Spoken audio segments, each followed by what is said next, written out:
Bienvenidos a la sección número 5 de la materia Introducción a la Biblia.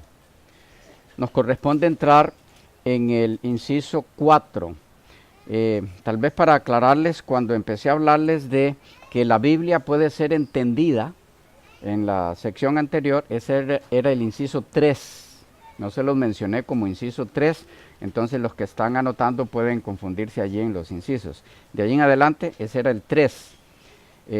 O sea, la sección que se titula La Biblia puede ser hecha para ser entendida por quien lo desee. ¿Recuerdan que hablamos un poco de eso? Que no depende de un grupo de personas para que se lo explique a otro, etcétera. Esa es la sección 3. ¿Ok? O el inciso 3. Y nos corresponde entrar hoy al 4, que he titulado La superioridad de la Biblia en relación con otros libros que reclaman autoridad divina. La superioridad de la Biblia en relación con o a otros libros que reclaman autoridad divina. La veracidad de la Biblia le coloca sobre todo otro libro o literatura con pretendida autoridad divina a través del tiempo. Algunos de estos libros y las razones por las cuales no alcanzan el nivel autoritativo de la Biblia. Hay muchos más que no veremos aquí, pero hemos tratado de sintetizar los más conocidos en el mundo. Empecemos con la literatura de los Vedas con V. Brahmanas o Upanishads son libros sagrados de los hindúes. Estos libros enseñan un exagerado politeísmo consistente en un asombroso número de dioses. Entre estos, Shiva es el más adorado de todos y sus adeptos lo representan generalmente por un falo. Estos libros promueven asimismo la idolatría, los sacrificios humanos y un rígido sistema de castas que ha generado en mucha injusticia o ha terminado en mucha injusticia social. Su cosmogonía, la teoría de la formación del universo, está plagada de errores científicos. Un ejemplo del definido politeísmo de la literatura sagrada de los hindúes, en este caso del libro de los Vedas. El himno Daksha y Aditi, los progenitores de los dioses. Daksha se muestra como indiscutible protagonista en un único himno, el himno 72, junto a su consorte Aditi. El himno dice así: proclamemos nosotros con asombro los nacimientos de los dioses, para que al oír estos himnos alguien pueda verlos en una edad futura. Brahmanaspati, el señor de la palabra sagrada, como un herrero, los forjó juntos. En la primera edad de los dioses, la existencia surgió de la no existencia. En la primera edad de los dioses, la existencia surgió de la no existencia. Luego los cuadrantes del cielo nacieron de aquella con las piernas extendidas. La tierra nació de aquella con las piernas extendidas, y de la tierra los cuadrantes del cielo. De Aditi nació Daksha, y de Daksha nació Aditi. Oh Daksha, así nació Aditi, como una hija tuya, y tras ella nacieron los benditos dioses, los amigos de la inmortalidad. Oh dioses, cuando estabais en el agua unidos por las manos, surgió de vosotros como de danzantes un remolino de rocío. Oh dioses, cuando como yatis distendisteis los mundos, hicisteis aparecer al sol que se ocultaba en el océano. Hubo 8 hijos de Aditi, nacidos de su cuerpo. Con 7 dio comienzo a los dioses, pero a Martanda lo apartó. Con 7 hijos Aditi dio comienzo a la primera edad, pero concibió a uno, Martanda, para el nacimiento y la muerte. Como puede notarse en este himno Veda, el politeísmo es expresado en forma abierta, directa, y en algunas de esas expresiones en un lenguaje no muy solemne. Como nacieron los dioses, de otra diosa con sus piernas abiertas. Es alusión al nacimiento del ser humano de una mujer. ¿Okay? Así expresan la mitología de ellos. De otro, el Avesta. Este es el libro sagrado del zoroastrismo, llamado impropiamente Zen Avesta o palabra viva.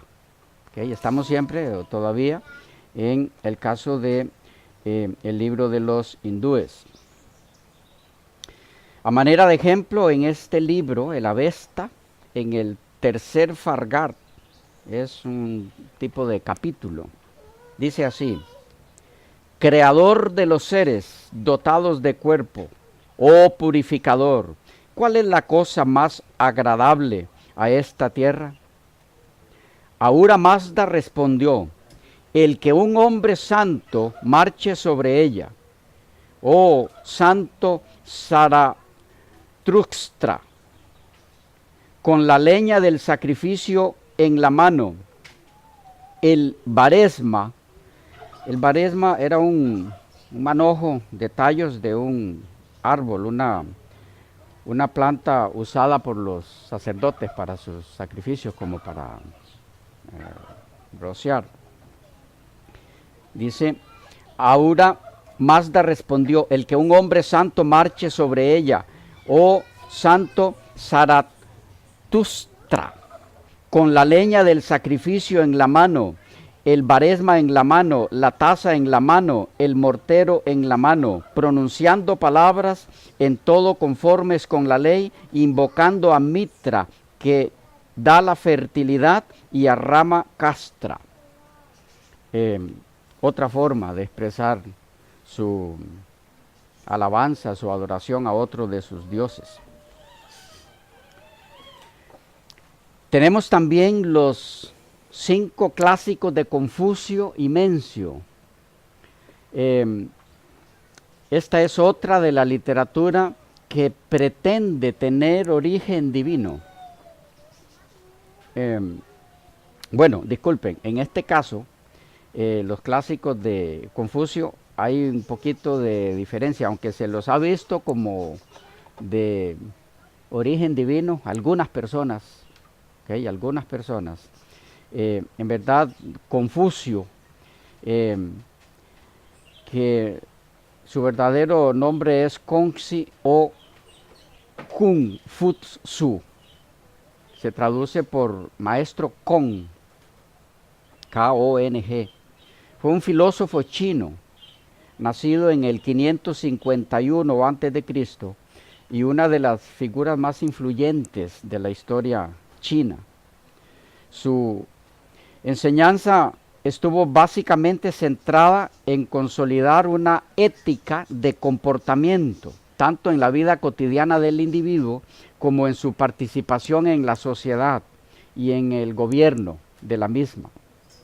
La filosofía de Confucio estaba basada en una jerarquización que se supone basada en las cualidades innatas de cada individuo. Hombres superiores que nacen sabiendo y destinados a gobernar y dirigir. Y hombres vulgares, por otro lado, predestinados a obedecer y trabajar. A muchos les encanta esa idea. Hombres sabios y virtuosos que se mueven por la benevolencia y la virtud. Las dos grandes virtudes confucianas, frente a la masa de hombrecillos a quienes solo mueve el interés material. Esa era la filosofía de Confucio. Los escritos de Confucio constituyen no tanto un sistema religioso, por eso les decía que aunque algunos han hecho de él una especie de Dios para seguir, no era la filosofía de él. En este caso tenemos una excepción, o sea, él no pretendía inspiración divina, ¿ya? Pero lo hemos incluido aquí porque ha sido colocada esa literatura por algunas personas en diferentes épocas de la humanidad como libros a un nivel inclusive superior a la Biblia, aún sin pretender inspiración divina. ¿Cuál es el problema? Que su ideario filosófico político, el que ellos ofrecen, no tiene ninguna solución al problema del pecado. Eso es lo que vamos a encontrar en esos escritos. Solamente exponen un plan para mejorar las condiciones terrenales del hombre, hasta llegar a convertirse en el hombre superior, que es el ideal. La máxima contradicción entre cristianismo y confucianismo es que el cristianismo propone la incapacidad del hombre de salvarse a sí mismo. Eso lo tenemos claro. La Biblia dice el hombre no puede solucionar nada por su propia cuenta.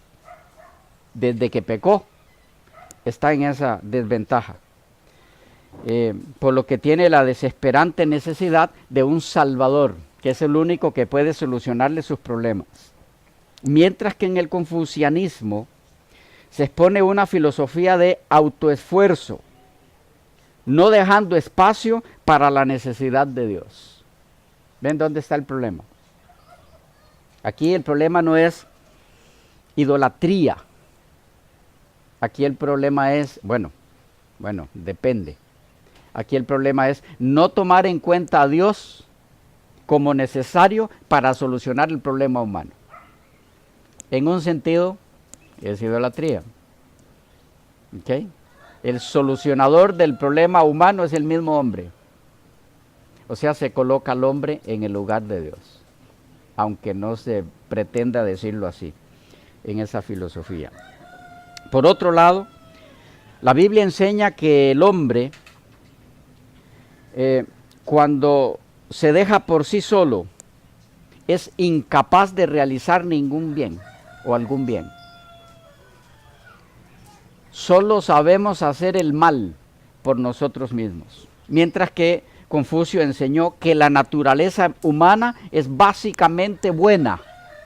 De paso van a notar que la mayoría de los planteamientos en el campo de la psicología parte de ahí.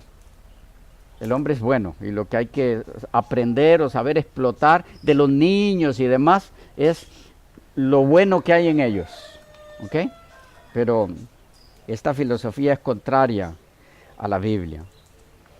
Es así que Confucio basó su filosofía en la creencia que el hombre es básicamente bueno. Sin embargo, a pesar de ello, Confucio honestamente admitió que nadie había alcanzado el nivel del verdadero caballero. El que él decía que alcanzando ese nivel es que los problemas de la humanidad se solucionan. Cuando el hombre llegue a su máxima expresión de todo lo bueno que hay en él. Porque ninguno le va a hacer entonces mal a otro. ¿Okay? El propósito está bueno, el medio es el equivocado. Confucio dijo finalmente, yo por mi parte nunca he visto uno que realmente cuidó de su bondad, ni uno que realmente deteste la maldad. Y dijo de sí mismo, los caminos del verdadero caballero son 3.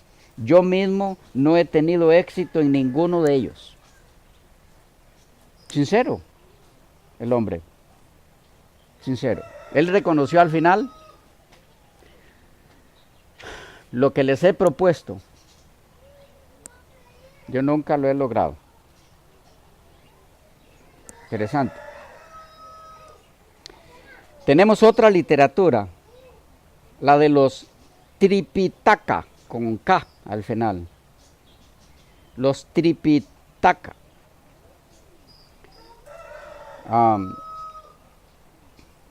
Quiere decir esa palabra 3 cestos, 3 canastas. Se refiere a 3 colecciones de escritos de Buda.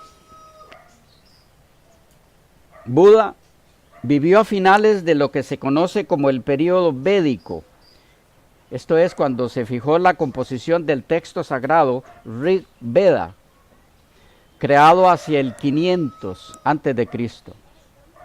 La tradición considera que vivió entre el 543, 566 según otros, y el 478 a.C. aproximadamente. Buda es una palabra sánscrita. Sánscrita quiere decir de lengua literaria de la India. Es una palabra sánscrita que significa el iluminado. Eso quiere decir Buda, el iluminado. El budismo comenzó a ejercer real influencia en China durante el siglo III después de Cristo y alcanzó su punto culminante con el advenimiento de la dinastía Tang en el siglo IV. ¿Cuál es la doctrina budista? ¿Y por qué es que decimos que la doctrina, el contenido de ella, es muy inferior a la Biblia? ¿Por qué recomendamos la Biblia en vez de los escritos de Buda? Veamos algo de historia del fundador del budismo. A los 29 años decidió iniciar una búsqueda personal para investigar el problema del sufrimiento. A él le inquietaba eso, al que luego fue llamado Buda. Le inquietaba el sufrimiento humano. A esta decisión se le llama la gran renuncia. Él se unió al entonces numeroso y heterogéneo movimiento hindú de los Sramanas. Sramanas, S-R-A, Sramanas. Renunciando a todos sus bienes, herencia y a su posición social, para seguir prácticas religiosas y ascéticas. Durante 7 largos años se ejercitó duramente en compañía de 5 yogis, practicantes de yoga, en el interior de los bosques.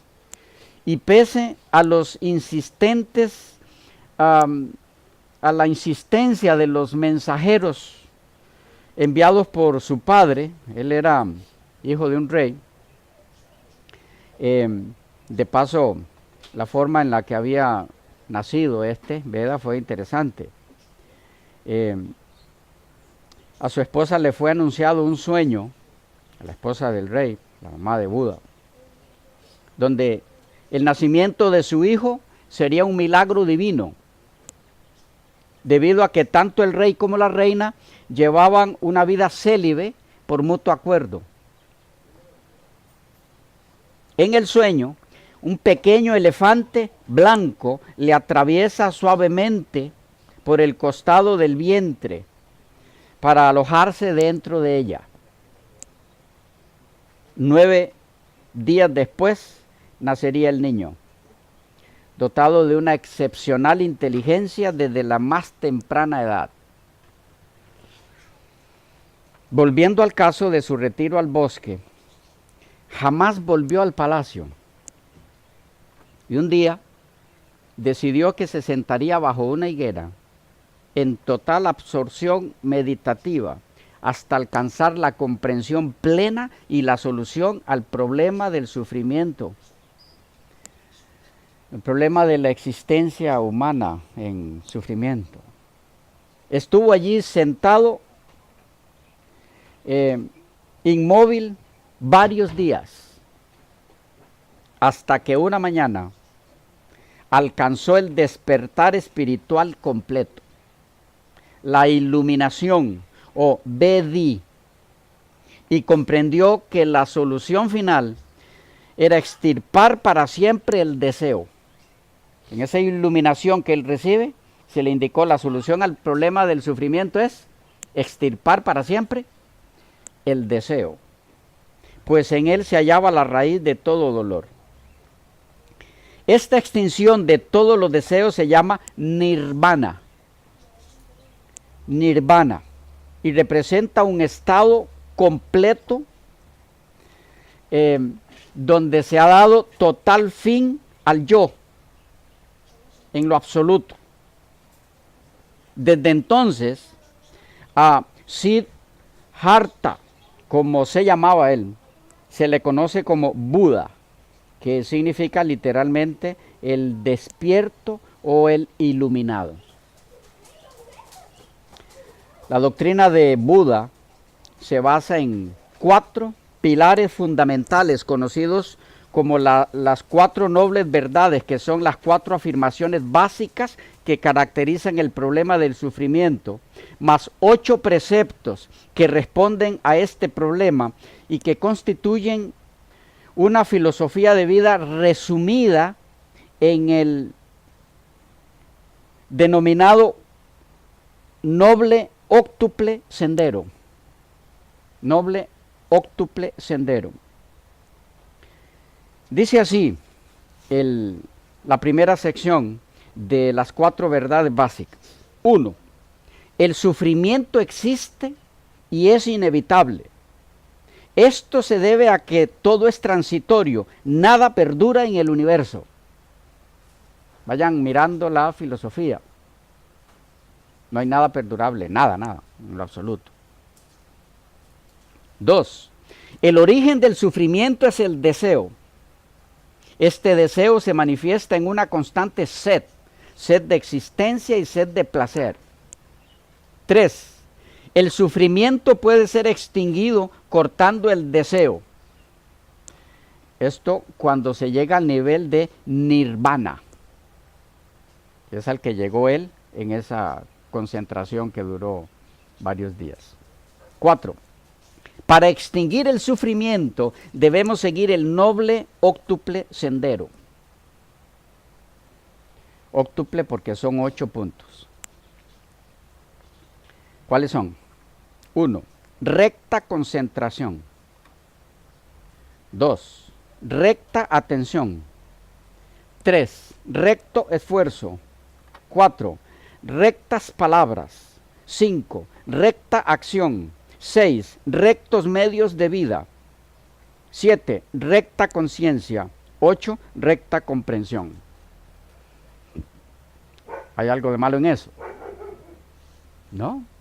Todo se ve muy loable. Recto. Así, Buda alcanzó, según creen sus seguidores, un estado de perfección. Es decir, de comprensión espiritual completa, total. Después de recibir aquella iluminación, Buda predicó durante 40 años, entrando al nirvana. ¿Qué era el nirvana? El nivel máximo. Según creen sus adeptos, a la edad de 80 años alcanzó el nirvana. Para los budistas, el fin de la existencia es alcanzar la iluminación.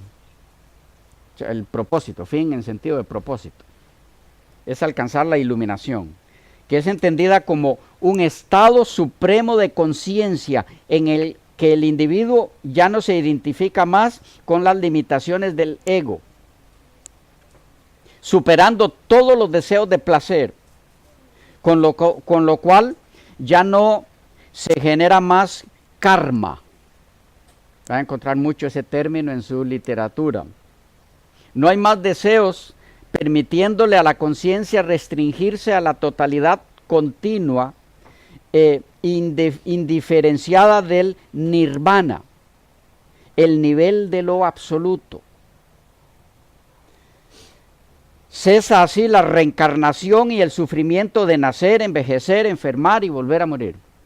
Es decir, al alcanzar el nirvana, de paso, como no estamos viendo aquí la filosofía de todos ellos en forma detallada de estos credos, solo lo estoy mencionando así por encima, lo veremos bien detallado cuando entremos en la materia credos contemporáneos o religiones comparadas.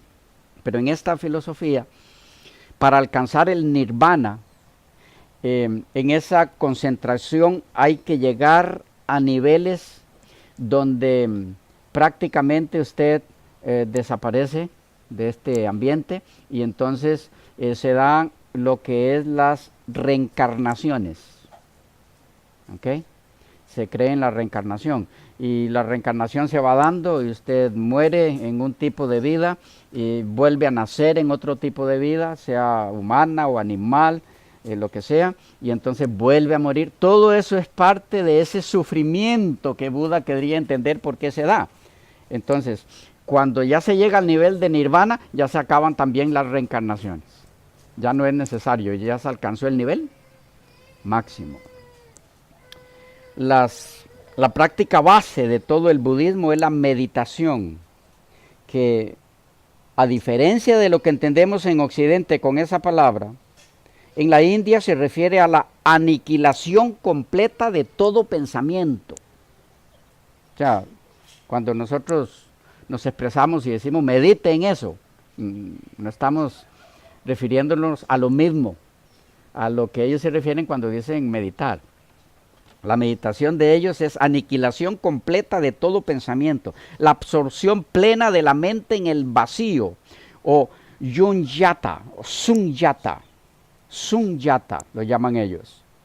Más allá de todo concepto, idea, distinción, emoción, percepción o conocimiento.